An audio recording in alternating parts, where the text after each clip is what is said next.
Kriti Bani. Okay, we will start our second semester math study from today onwards. For today, our topic is chapter number 5, fractions. Okay, till today we have studied about integers, whole numbers, factors and multiples, and decimals. Okay, now we will start our new chapter, fractions.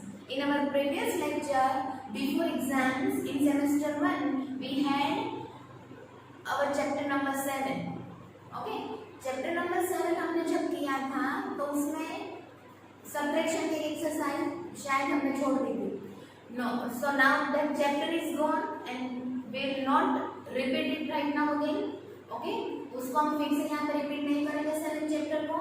अभी उसको temporarily skip कर देते वो exercise को. अभी हम नए semester का नया चैप्टर स्टार्ट करेंगे. ओके, फ्रैक्शंस स्टार्ट करने से पहले या उसकी एक्सरसाइज करने से पहले हम ये देखेंगे कि फ्रैक्शन का मीनिंग क्या होता है. What is a fraction? A fraction means a part of whole. कोई एक चीज जो होल मतलब पूरी आपके पास होती है, उसके पार्ट अलग अलग आप बनाते हो, उसको अगर आप इक्वल पार्ट्स में डिवाइड कर देते हो तो एवरी पार्ट होता है, उसको हम फ्रैक्शंस बोलते हैं. पेज नंबर 80 आपकी जो टेक्स्ट बुक है उसमें पेज नंबर 80 में आपको एक एग्जाम्पल के लिए पिक्चर दिया है कि एक रेक्टेंगल स्ट्रिप है, वो 7 इक्वल पार्ट्स में डिवाइडेड है.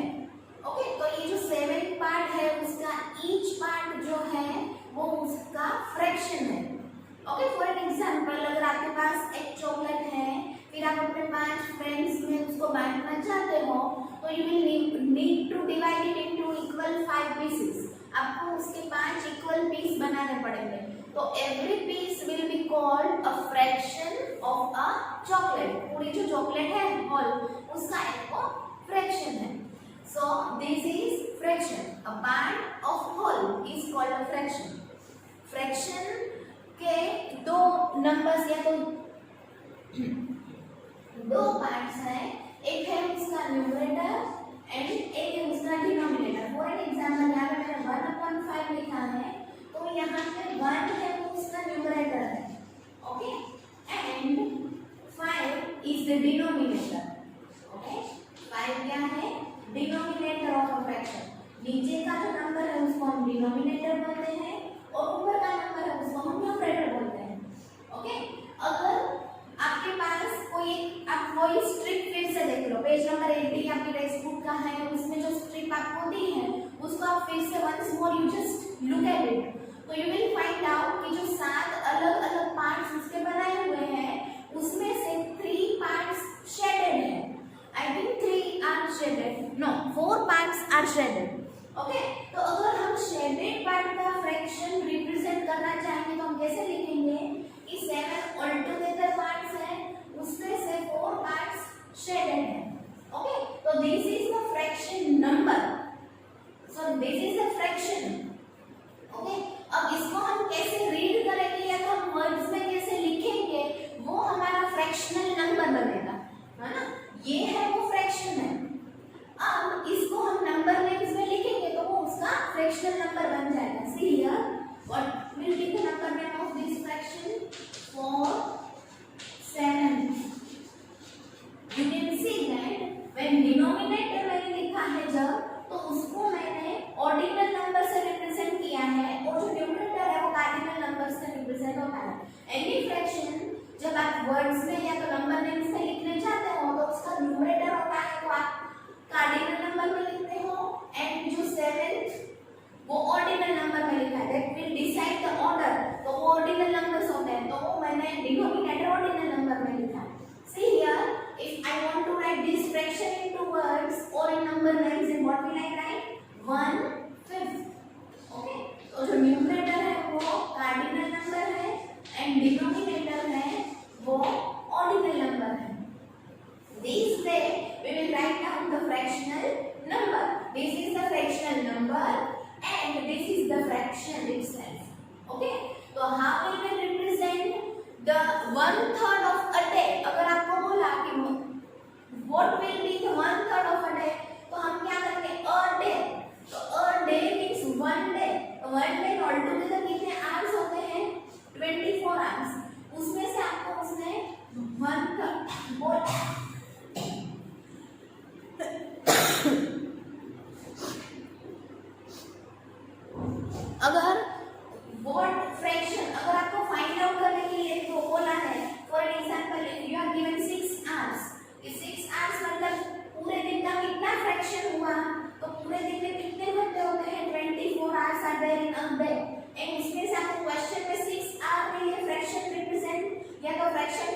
करने के लिए बोला है, तो हम ये लिखेंगे 6 upon 24. Now you already know that 6 ones are 6 and 6 fours are 24. Okay, so 6 hours represent 1/4 of a day. Okay, जो ऑल टुगेदर या टोटल इंफॉर्मेशन है वो आप डिनोमिनेटर में लिखते हो ऑलवेज, एंड जो गिवन इंफॉर्मेशन है क्वेश्चन में वो आप न्यूमरेटर में लिखते हैं, है ना। तो this is a method to find out the fraction of a given collection. Okay, आप पेज नंबर 81 में अपनी बुक में देख सकते हो कि आपके पास सर्कल्स का एक फिगर है, एक फिगर ट्राइंगल्स का है, एक फिगर स्क्वायर का है। तो उसमें जो शेडेड कलेक्शन है वो कितना है, होल है, उसका कितना फ्रैक्शन शेडेड कलेक्शन है वो अगर आपको फाइंड आउट करना है तो आप क्या करोगे, ऑल टुगेदर कितने सर्कल्स आपको दिए हैं, 8 circles you are given and out of which 3 are coloured और शेडेड। तो ये शेडेड का फ्रैक्शन मैंने लिखा है ना। तो कोई भी चीज कलेक्टिव है या कलेक्शन में है, उसका पर्टिकुलर कितना फ्रैक्शन है वो गिवन नंबर है वो आप ऐसे लिख सकते हो, है ना। फिर अगर अनशेडेड के लिए आपको पूछेंगे कि शेडेड सर्कल का फ्रैक्शन कितना है, तो अनशेडेड का आप गिन के लिख सकते हो कि अनशेडेड सर्कल्स कितने हैं, 5। Okay, all together 8 circles are there out of which 5 are unshaded. तो this will be the fraction for unshaded part. So this way we can find out the fraction of a given collection. Same to same, ये जो circle के लिए हमने लिखा वो triangle and square के लिए इम्प्लीमेंट होता है। Okay, and now I will teach you something else. आपने यहाँ पे जो गिवन इंफॉर्मेशन था उसमें से आपने फ्रैक्शन फाइंड आउट किया। ओके, अब आपको फ्रैक्शन दिया है और उसमें से आप नंबर फाइंड आउट करोगे, है ना। Fractional part of a collection, for an example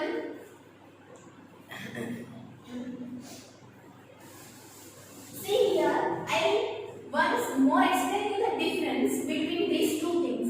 आपके पास जो इंफॉर्मेशन थी उसमें से आपने यहाँ पे फ्रैक्शन फाइंड आउट किया, अब आपको फ्रैक्शन दिया है एंड वो ऑल टुगेदर कलेक्शन का कितना पार्ट है वो आपको फाइंड आउट करना है। फ्रैक्शन ऑलरेडी आपको दे दिया है, आप उसमें से कितना पार्ट है वो फाइंड आउट करना चाहते हो, तो उसमें आपको क्या करना है, see for an example if you are given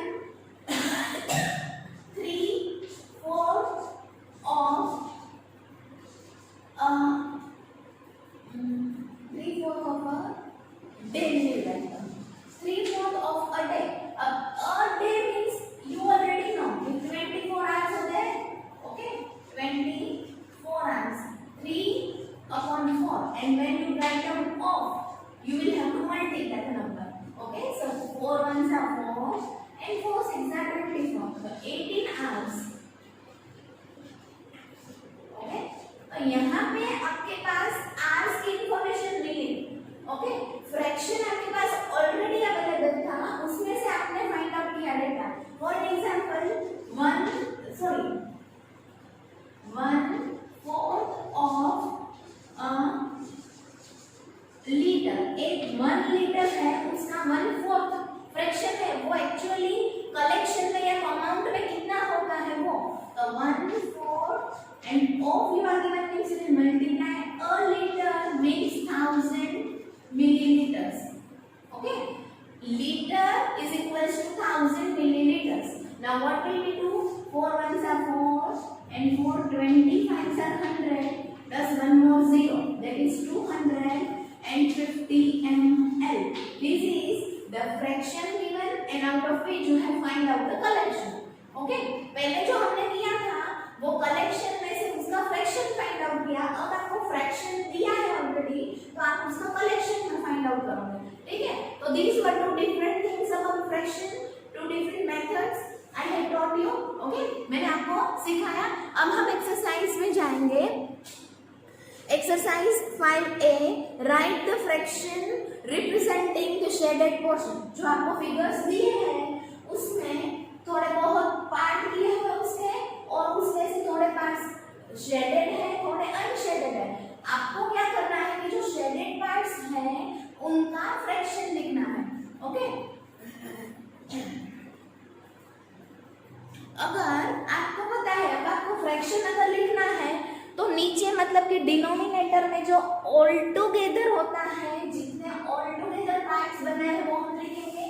and क्योंकि हमें शेडेड का पूछा है, इसलिए पिक्चर में जितने भी शेडेड है उनको हम न्यूमरेटर में लिखेंगे। Okay, see in the first figure you are given all together 4 parts. आपके पास 4 इक्वल पार्ट्स है एक सर्कल में, उसमें से 3 पार्ट्स शेडेड है, तो this will be the fraction. Okay, ये फ्रैक्शन है।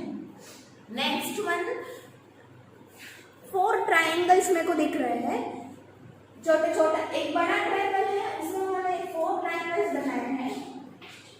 Okay, out of which 1 is shaded only, तो 1 ऊपर न्यूमरेटर में हम लिखेंगे। So this way you will write down all the other numbers of question number 1. मैंने क्वेश्चन नंबर 1 के लिए आपको 2 नंबर्स एक्सप्लेन करने के लिए दिखाए हैं, अब आप बाकी के खुद करोगे। Question number 2, shade 4/9 of the given figure.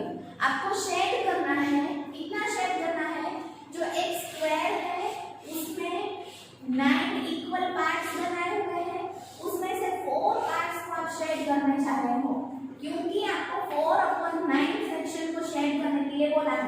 ये ऑल टुगेदर 9 पार्ट्स है। ओके, यहाँ पे तो मैंने इक्वल नहीं बनाया है, लेकिन आपके टेक्स्ट बुक में इक्वल ही 9 पार्ट्स दिए हुए हैं, तो इक्वल 9 पार्ट्स है, उसमें से आपको 4 पार्ट्स को शेड करना है। तो कोई भी 4 स्क्वायर आप अपने हिसाब से, अपनी चॉइस से शेड कर सकते हो। ओके, माइंड वेल कि आपकी शेडिंग है वो स्क्वायर्स से बाहर नहीं जानी चाहिए। Okay,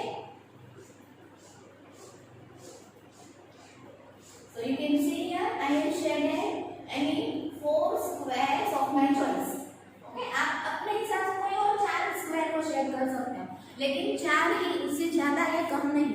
Okay, now question number 3, in the given figure if we say that the shaded region is 1/4, then identify the error in it. Question number 3 में आपको जो फिगर दिया है उसमें आपको लिख के दिया है कि शेडेड रीजन 1/4 है, तो ये राइट क्यों नहीं है, क्योंकि वहां पे आपका जो रेक्टेंगल का फिगर है उसमें 4 पार्ट्स इक्वल बनाए हुए नहीं है। रेक्टेंगल के इक्वल कितने पार्ट्स बनाए हुए हैं, 2, उसमें से शेड कितना किया हुआ है, 1। So this is the error.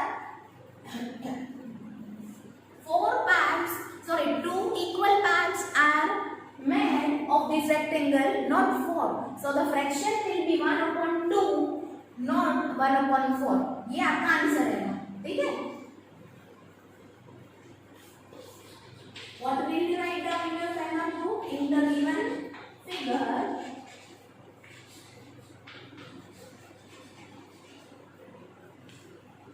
two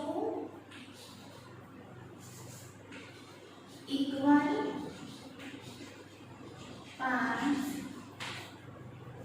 are made of a rectangle. 2 equal part बनाए हुए हैं, therefore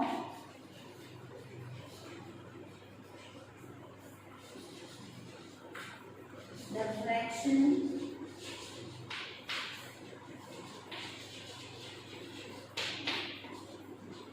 that will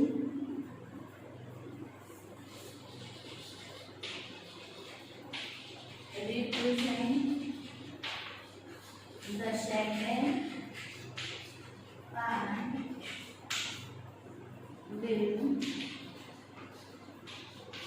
be 1/2, or else you can say 1/2. Okay, 1/2, not 1/4. Okay, 1/2 होना चाहिए फ्रैक्शन, 1/4 नहीं होना चाहिए, तो ये था एरर जो हमने आइडेंटिफाई कर लिया। Okay, now number 4, right a fraction for each of the following numbers, the easiest of all. Okay, जो नंबर्स आपको दिए हैं, सॉरी नंबर नहीं, उसमें से आपको फ्रैक्शन नंबर लिखना है, ठीक है। फ्रैक्शन के नाम आपको दिए हैं, उसमें से आपको नंबर्स में फ्रैक्शन लिखना है। 3, 4, तो 3 जो ऑर्डिनल नंबर है, सॉरी कार्डिनल नंबर है, ऊपर न्यूमरेटर में आएगा, and cardinal number 4 will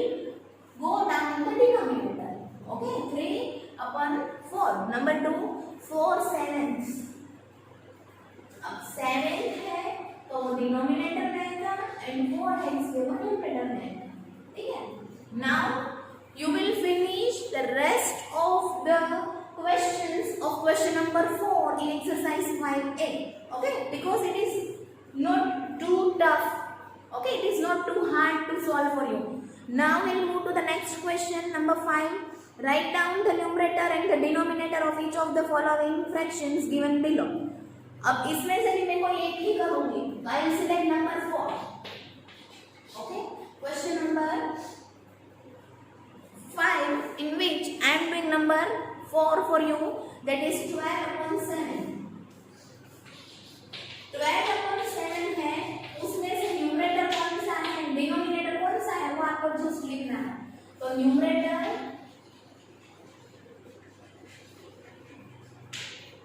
and denominator. See, this will make 2 columns in your parent book and then you will fill up. Okay, अब 12/17 है, तो न्यूमरेटर में 12 आएगा एंड डिनोमिनेटर में 17 आएगा. ओके, नेक्स्ट नंबर आपके पास नंबर 5 है, तो 5/1, तो 5 न्यूमरेटर है एंड 1 डिनोमिनेटर है. तो this is as simple as that. You can also do this one on your own. Now number 6, write down the fractions in which the numerator is 3 and denominator is 8. One more simple number. Okay, question number 6 में आपको जो करना है वो भी बहुत easy है. Question number 6, जिसका न्यूमरेटर 3 होगा और डिनोमिनेटर 8 होगा, ऐसा फ्रैक्शन आपको लिखना है. तो हमने लिख लिया. Number 7, write down the fractional number for each of the following. Now be careful with this. आपको जो fractions दिए हैं उनमें fractional number लिखने हैं. तो 2/3 you are given. Okay? मैंने तो ऑलरेडी आपको बताया, सिखाया है कि fractional number आप कैसे लिखते हो. Then too you will have to be very careful with this. जो denominator है उसमें ordinal number आएगा and जो numerator है उसमें cardinal number आएगा. 2/3. Okay? This way. आपका मिक्स नहीं हो जाए कि न्यूमरेटर में कार्डिनल नंबर आएगा कि डिनोमिनेटर में आएगा, वो आपका मिक्स नहीं हो जाना चाहिए, वो आपको अच्छे से याद रखना है. Next one, number 10 I am doing directly. It is 6/15. 6/15. 6/15. This is the number. Okay, fractional number. Now next question number 8. What fraction of an hour is 24 minutes? अब आपको फ्रैक्शन फाइंड आउट करना है. ओके, व्हाट फ्रैक्शन मतलब आपको fraction find out करना है. तो are में ऑल टुगेदर 1 घंटे में कितने मिनट्स हो गए, ऑल टुगेदर 60 मिनट्स. क्वेश्चन में आपको दी है 24 मिनट्स. तो ये फ्रैक्शन जो है वो उसके सिंपलेस्ट फॉर्म में नहीं है, तो आंसर ये नहीं आएगा, लेकिन इसके बदले कुछ और आएगा. मैंने शायद आपको जब HCF LCM का सेकंड चैप्टर करवाया था तब मैंने शॉर्टेस्ट फॉर्म में या तो लोएस्ट टर्म्स में आपको लिखना सिखाया है ना. तो वहां पे आप क्या करते थे कि जो गिवन फ्रैक्शन है या गिवन नंबर्स है उनके HCF से आप इन दोनों को डिवाइड करते थे. तो यहाँ पे भी आपको सेम मेथड फॉलो करनी है. सिंपलेस्ट फॉर्म के लिए 24 और 60 का जो HCF होता है उसके साथ आप इन दोनों को डिवाइड करो. ठीक है, see, I already know the HCF, that's why I will not do the method over here for the HCF. I directly divide it by the HCF number. 12/12. 12 के डबल में 24 कब आता है, 2 ज़ार, and 12 के डबल में 60 कब आता है, 5 ज़ार. This is 2/5, that is 2/5 is your answer. Okay. Now next number is how many natural numbers are there from 2 to 10. पहले तो आपको ये लिखना है कि 2 से लेके 10 तक कितने नेचुरल नंबर्स हैं, फिर उसको आपको फ्रैक्शंस में रिप्रेजेंट करना है.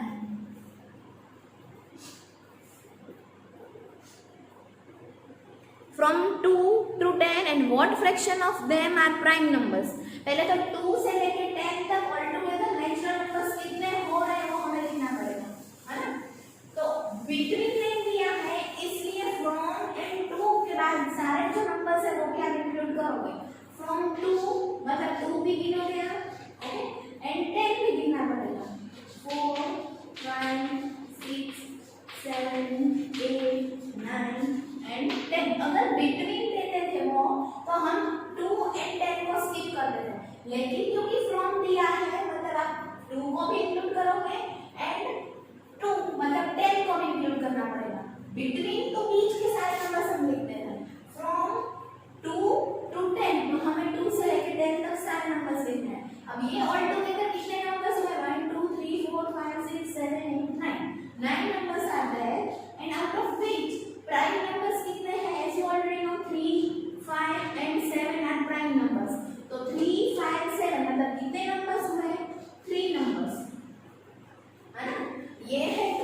3, 5, 7. तो कितने हुए all together 3. There are 3 prime numbers in between, sorry, in from 2 to 10. 3 ones are 3 and 3 threes are 9.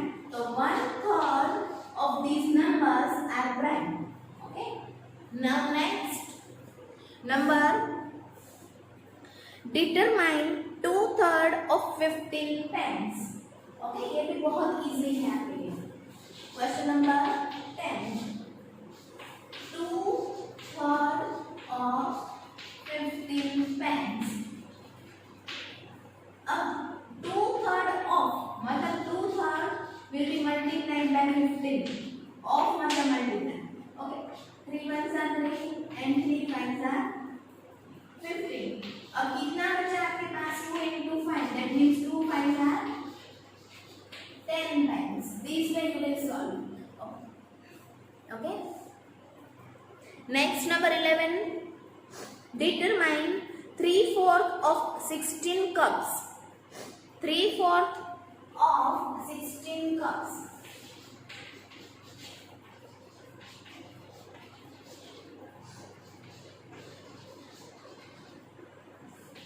See here, you are in both the questions you are given fraction, okay, and out of which you have to find out the collection. तो fraction में से आपको collection find करना है. 3/4 will be multiplied by 16. 4 ones are 4 and 4 fours are 16.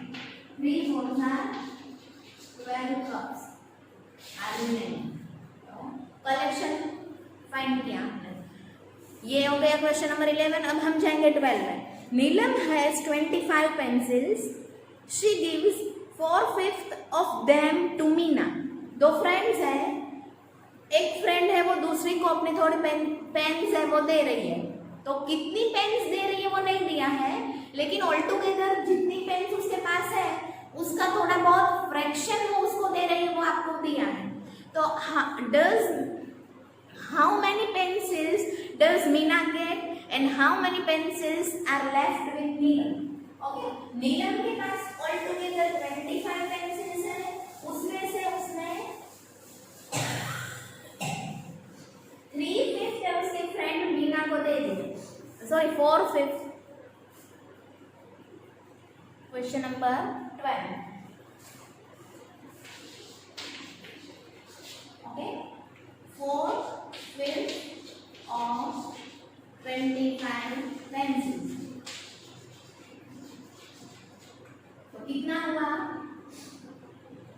ये क्या है? Actually statement हम लिखे हैं. नीलम gave to मीना. नीलम ने मीना को दिए कितने पेन्स? पेन्स है या pencils? I don't know. Okay, pencils आ रहा है. Now what will we do? ये जो फ्रैक्शन दिया है हमको 4/5, उसमें से हम कलेक्शन फाइंड आउट करेंगे. 4/5 multiplied by 25. 5 ones are 5 and 5 fives are 25. 4 into 5, that is 20 pencils.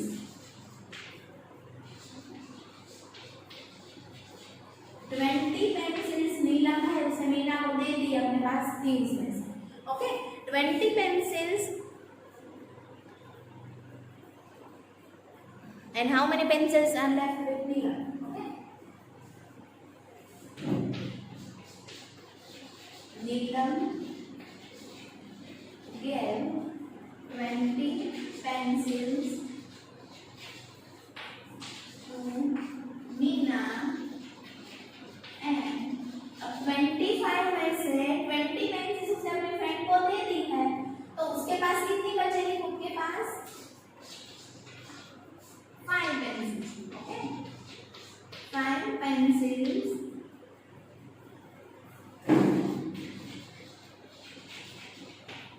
will remain with Meena. Sorry, Neelam. नीलम के पास 5 बचे क्योंकि 25 में से 20 का उसने दे दिया अपने फ्रेंड को. Okay, now number 13. Represent each of the following fractions on the number line. Now this is the most important task. Okay, ये सबसे आपको डिफिकल्ट न्यूमरेटर चीज दे दी है उसने, तो इसको आप केयरफुली देखना।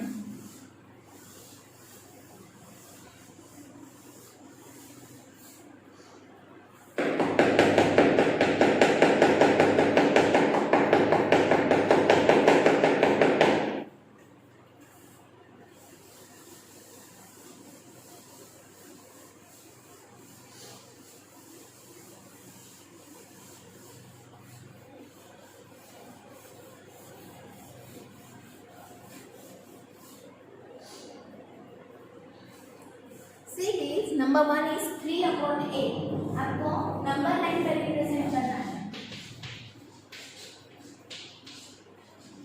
3/8।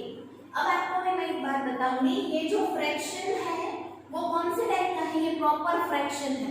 प्रॉपर फ्रैक्शन क्यों है? क्योंकि इसका जो न्यूमरेटर है वो इसके डिनोमिनेटर से छोटा है। तो प्रॉपर फ्रैक्शंस जो होते हैं वो 1 से स्मॉलर होते हैं या तो 1 से लेस होते हैं। ओके, एक से कम होते हैं। तो वो नंबर लाइन पे कहां पे आएंगे? 0 to 1 के बीच में आ जाना चाहिए, क्योंकि 1 से स्मॉलर होते हैं तो वो 1 के बाद नहीं आएंगे, वो 0 to 1 के बीच में आ जाने चाहिए। अब आपको क्या करना है?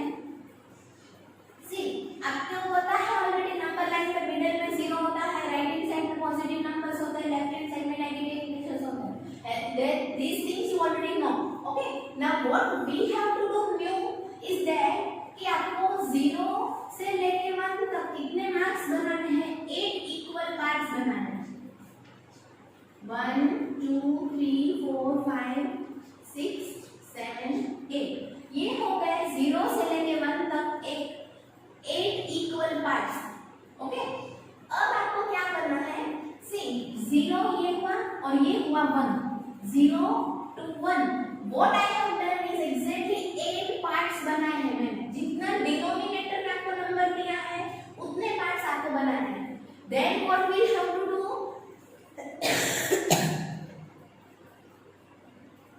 We will have to count 8 में से 3 parts। तो 8 इक्वल पार्ट्स, ये 1 2 3 4 5 6 7 and 8 इक्वल पार्ट्स मैंने बनाए हैं। उसमें से 1 2 and 3 पार्ट्स यहाँ पे आता है मेरा 3/8। ये हो गए 3 इक्वल पार्ट्स जो आपको दिख रहे हैं, है ना? बाकी के 5 मैंने छोड़ दिए, यहाँ पे 3 खाली मैंने कॉलम किए। तो ये हो गया 3/8। अगर मेरे को 5/8 रिप्रेजेंट करना है तो व्हाट विल आई डू? 5 4/8 के बाद 5/8 आएगा, वो लिखूंगी, है ना? तो आपको ये मैंने एडिशनल सिखाया है, लेकिन आपका यहाँ पे क्वेश्चन एग्जैक्टली ये है। What will you do in the beginning? Just see whether it is the proper fraction or improper. ये प्रॉपर है क्योंकि इसका जो डिनोमिनेटर है वो इसके न्यूमरेटर से बड़ा है। अब जो प्रॉपर फ्रैक्शंस होते हैं they are always less or smaller than 1। तो smaller than 1 होते हैं, इसलिए in between 0 to 1 आ जाने चाहिए। 0 to 1 के बीच में वो आ जाते हैं, वो 1 से बाहर नहीं जाने चाहिए। तो आपको क्या करना है? जितने आपको डिनोमिनेटर में नंबर दिए हैं उतने एग्जैक्ट इक्वल पार्ट 0 to 1 के बीच में बनाने हैं। Then you will have to see कौन सा पार्ट न्यूमरेटर में आपको रिप्रेजेंट करने के लिए बोला है वो आप रिप्रेजेंट करो। Okay, I will do the next one and then you will have the better idea. 5/9 5/9। See, once more you are given the proper fraction itself. Okay? Proper है मतलब ये भी 0 to 1 के बीच में आ जाना चाहिए। कितने इक्वल पार्ट बनाएंगे हम? 9 equal parts in between 0 to 1। 1 2 3 4 5 6 7 8 9 9 equal parts हो गए। वहां पे आप 9 पार्ट पे 1 लिख लो, ठीक है? अब आपको कितने पार्ट रिप्रेजेंट करने हैं? 5। 9 पार्ट आपने 9 पार्ट्स बनाए हैं, उसमें आपको 5 पार्ट्स रिप्रेजेंट 1 2 3 4 5 5/9। ये हो गया आपका फ्रैक्शन, ठीक है? जो आपको रिप्रेजेंट करना है वो। नंबर 3 4/9 एंड नंबर 4 2/5 आपको ट्राई करना, मैं डायरेक्टली नंबर 5 करवा देगा आपको। नंबर 5 आपको दिया है रिप्रेजेंट करने के लिए 1/4। Okay, number 5 is 1/4। 1/4 में प्रॉपर फ्रैक्शन है, मींस लेस देन 1, तो वो भी 0 to 1 के बीच में आ जाएगा। ठीक है, 1/4, तो 0 in the middle। How many equal parts will we make in between 0 to 1? 4 equal parts। ये हो गया 1 2 4, है ना? जहाँ पे 4 पार्ट हो रहा है यहाँ पे 1 लिख दोगे। अब 4 में से 1, ये 4 इक्वल पार्ट मैंने बनाए, उसमें से सबसे पहला ओनली 1 पार्ट, तो ये हो गया 1/4 यहाँ। ठीक है, उसके बाद में जो है वो क्या आएगा 2/4, उसके बाद में आएगा 3/4, उसके बाद में 4/4। 4/4 means 1, 4 1s are 4 as you already know, तो यहाँ पे इसलिए 1 आ गया। ठीक है, तो this is your question and this is additional numbers I have written to explain you in a better way. So now number 3 and 4 of representing the fractions on number line you will try to do on your own. Okay, now we are ending up our exercise 5A here, and with that for today we will end up our lecture also. Okay, thank you everyone for watching my video.